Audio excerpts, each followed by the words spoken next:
पप्पू यादव ने अपने प्रेम के विस्तार के बारे में एक पुस्तक में लिखा है कैसे उनका परिचय रंजीत रंजन से हुआ। रंजीत रंजन पटना में ही रहती थी। पटना के फ्रेजर रोड में जो गुरुद्वारा है उसमें उसके प्रमुख जो ग्रंथी थे वो इनके पिताजी हुआ करते थे। रंजीत रंजन उन्हें इतनी भा गई कि कई वर्षों तक उनका पीछा करते रहे। मुझे स्मरण है कि छोटी सी एक लड़की थी जो हम लोगों के साथ पटना क्लब आया करती थी खेलने के लिए।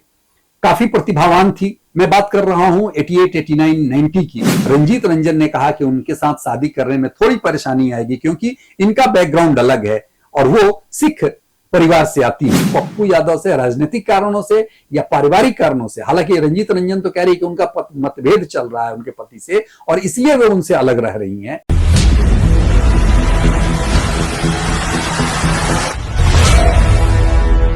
बिहार की राजनीति में कई बवाल शुरू हो गए हैं। कई रोचक किस्से सामने आ रहे हैं। आरसीपी ने नई पार्टी की घोषणा कर दी है। वहीं मुकेश सहनी ने उत्तर प्रदेश के मुख्यमंत्री योगी आदित्यनाथ की प्रशंसा करते हुए मुख्यमंत्री नीतीश कुमार को सलाह दी है कि उन्हें यूपी मॉडल से काफी कुछ सीखना चाहिए। इसी बीच एक और बड़ी खबर कल से समाचार मीडिया में सुर्खियां बटोर रही है कि रंजीता रंजन ने कह दिया है कि पप्पू यादव से उनका कोई संबंध नहीं है। पिछले 1.5 वर्ष से वो और उनका परिवार यानी उनके बच्चे पप्पू यादव से अलग रह रहे हैं। लोगों में कई मुंह कई बातें चल रही है। 30 वर्षों से इन लोगों का संबंध है। 1994 में रंजीत रंजन की शादी हुई थी। मैं थोड़ा सा बैकग्राउंड में रंजीत रंजन के बारे में आपको बताना चाहूंगा। रंजीत रंजन पटना में ही रहती थी। पटना के फ्रेजर रोड में जो गुरुद्वारा है उसमें उसके प्रमुख जो ग्रंथी थे वो इनके पिताजी हुआ करते थे। सेना से सेवानिवृत्ति के बाद वो यहां पर ग्रंथी बने थे। उस दौरान मुझे स्मरण है कि छोटी सी एक लड़की थी जो हम लोगों के साथ पटना क्लब आया करती थी खेलने के लिए। काफी प्रतिभावान थी और पटना में उन दिनों कई इंटरनेशनल नेशनल मैचेस होते थे। यहां पर वो भी सब जूनियर खेला करती थी। मैं बात कर रहा हूं 88, 89, 90 की। उसके बाद वो खेलते चली गई। पटना में अच्छा माहौल न देखने के कारण वो बाहर चली गई और चंडीगढ़ में खेलती थी। पटना क्लब उनका आना जाना रहता था। पटना क्लब में ही उनका परिचय पप्पू यादव से हुआ। 1991 में पप्पू यादव राजेश रंजन उर्फ पप्पू यादव निर्दलीय चुन करके आए थे। लालू प्रसाद का दौर था। उस समय पप्पू यादव का काफी सिक्का चलता था और पप्पू यादव जिधर निकलते थे उधर हुजूम चलता था। पप्पू यादव ने अपने प्रेम के विस्तार के बारे में एक पुस्तक में लिखा है द्रोह काल का पथिक। उसमें अपने प्रेम के बारे में विस्तार से बताया है कि कैसे उनका परिचय रंजीत रंजन से हुआ और रंजीत रंजन उन्हें इतनी भा गई कि कई वर्षों तक उनका पीछा करते रहे। अकेले में इन लोगों का मिलना काफी मुश्किल से होता था क्योंकि पप्पू यादव के साथ 100-150 की फोर्स और पब्लिक रहती थी। किसी तरह वो लोग समय निकाल करके मिलते थे। उन्होंने शादी का प्रस्ताव रखा तो रंजीत रंजन ने कहा कि उनके साथ शादी करने में थोड़ी परेशानी आएगी क्योंकि इनका बैकग्राउंड अलग है और वो सिख परिवार से आती हैं। कश्मीरी पंडित मूल रूप से हैं रंजीत रंजन। बाद में उन्होंने सिख पंथ को अपनाया और उनके पिताजी ग्रंथी भी रहे। तो ये थोड़ी सी परेशानी आ रही थी। बाद में बिहार के एक प्रमुख सांसद थे SS आहलूवालिया। वो दार्जिलिंग के भी सांसद रहे। तो उन्होंने मध्यस्थता की भूमिका निभाई और पप्पू यादव की शादी कराने में उनकी बड़ी पहल हुई और 6 फरवरी 1994 को पप्पू यादव की शादी रंजीत रंजन के साथ हुई।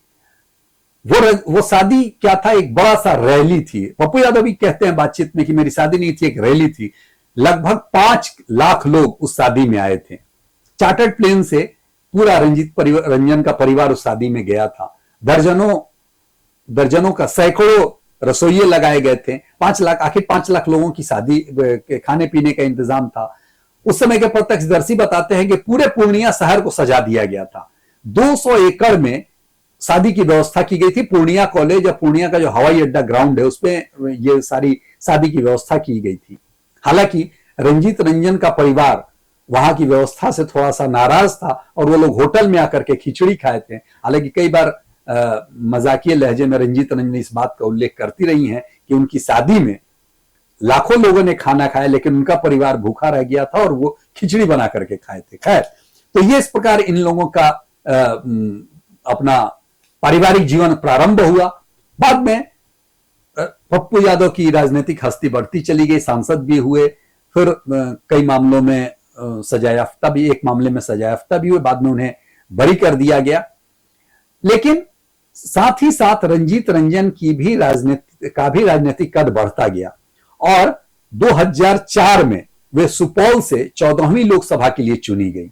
2009 का चुनाव वे हार गई, लेकिन 2014 में वे पुनः सहरसा से चुनी गई और अभी वर्तमान में वो छत्तीसगढ़ से कांग्रेस की सांसद हैं। जब बिहार की राजनीति में वो एक समय उन्होंने सनसनी पैदा कर दी थी, जब अनिल शर्मा के नेतृत्व को उन्होंने ललकारा था। अनिल शर्मा उन दिनों बिहार कांग्रेस के अध्यक्ष हुआ करते थे और उन्हें एक प्रकार से चुनौती दी गई थी। बाद में अनिल शर्मा को अपने पद से हटना पड़ा।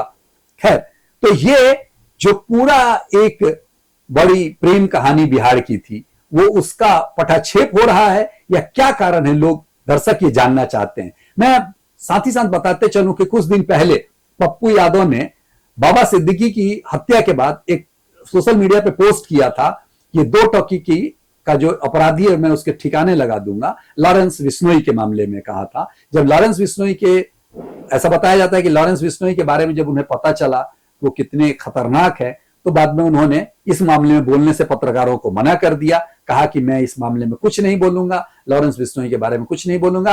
और कुछ दिन पहले 21 अक्टूबर को उन्हें एक धमकी भी मिली। ऐसा वो बताते हैं कि उन्हें धमकी मिली थी कि उन्हें पूर्णिया में ही मारा जाएगा। हालांकि उन्होंने कोई एफआईआर नहीं किया, लेकिन केंद्रीय गृह मंत्री अमित शाह को पत्र लिख करके उन्होंने अपनी सुरक्षा बढ़ाने की मांग की थी।